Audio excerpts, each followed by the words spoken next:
Commencez par lancer votre navigateur. Une fois le navigateur lancé, saisissez dans la barre de recherche Free Download Manager. Une fois que vous arrivez sur la page, prenez le premier résultat, cliquez dessus, Free Download Manager. Vous arrivez sur la page de téléchargement. Vous vérifiez bien et tout que c'est la version pour Windows. Vous cliquez sur Télécharger pour Windows. Maintenant, voilà. Et on peut voir et tout que le téléchargement a démarré. Ça se voit dans le petit coin en haut, ici. On peut voir, non, juste là, voilà. On peut voir ici que le téléchargement est en cours et que ça fonctionne bien, ça a bien démarré. On va attendre que le téléchargement se termine. Une fois qu'il sera terminé, à ce moment-là, on va procéder à l'installation. Voilà, il se termine maintenant. Qu'est-ce que je fais? Je clique sur le nom dans le fichier et normalement, on va s'ouvrir maintenant et il me demande de choisir l'option d'installation. Donc, je choisis installer pour tous les utilisateurs, recommandé. Vous n'êtes pas obligé de faire la même chose. Vous pouvez choisir simplement de l'installer seulement pour vous. Donc, je l'installe pour tous les utilisateurs. Et notre fenêtre contextuelle s'ouvre. On me demande de choisir la langue.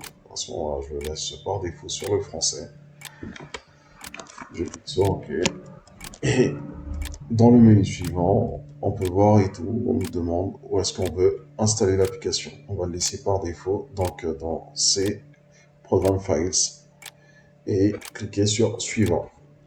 Donc, clique sur Suivant ici, je le repositionne un peu, voilà. Et maintenant, j'ai cliqué sur Suivant. Je tente juste de faire une petite capture. Voilà. Et je fais la capture en même temps, bien sûr. Suivant. Encore une fois, Suivant. Créer une icône sur le bureau, je le laisse par défaut. Je clique sur Suivant. Et je démarre l'installation. Une fois que l'installation aura abouti, à ce moment-là, on pourrait lancer donc le Free Download Manager et je vais vous montrer comment l'utiliser. On attend juste que l'installation se termine. Voilà. On a cette fenêtre aussi qui s'ouvre pour vous féliciter de l'avoir installé et nous inviter à rentrer notre adresse email donc pour du emailing. Maintenant, on va rechercher, on va télécharger par exemple un ISO. Donc, je vais chercher à télécharger l'ISO, donc le Windows Server, par exemple. Je vais avoir terminé. Ici, on fait l'installation. Voilà. Et l'application qui va se lancer. Voilà. Alors, une fois que c'est fait, on va se rendre à nouveau sur la page web et juste fournir de quoi télécharger. Pour ça, je vais rechercher un ISO Windows Server 2025 par exemple. Voilà, je vois qu'il apparaît dans la liste, je le sélectionne. Une fois sélectionné, j'arrive sur cette page de résultats et je vais sélectionner Centre d'évaluation Microsoft Windows Server 2025.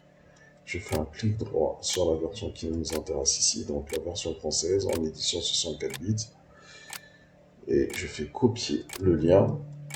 Une fois que j'ai copié le lien, il suffit maintenant et tout. Donc voilà, je rentre ici la page, de venir ici dans l'application, de cliquer sur plus pour que le lien s'ajoute automatiquement.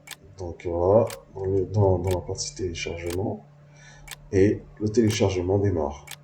Bien évidemment, on lui demande de choisir où est-ce qu'on veut que le téléchargement se déroule. Donc que le fichier soit téléchargé. À ce moment-là, moi je vais le télécharger donc, dans mon lecteur D. Et je crée un dossier spécifiquement pour ça. Donc Windows Server, donc formation IT, Windows Server donc 2025. Voilà, formation IT. Comme je t'ai dit auparavant. Et on voit que le dossier Windows Server 2025 n'existe pas, donc je crée Server 2025. Je valide pour la suite. Voilà, je le sélectionne à nouveau et je clique sur Ouvrir. Juste ici. Je pourrais choisir de l'annuler, mais non. Je clique sur Ouvrir. Voilà, j'ai pas bien cliqué. Je voulais pas l'annuler et finalement je l'ai annulé.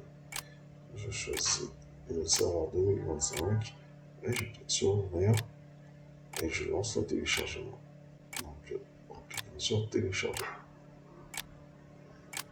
Voilà, le téléchargement démarre et ça va prendre un peu de temps, mais dès qu'il sera terminé, à ce moment-là, on reviendra afin de voir le résultat final.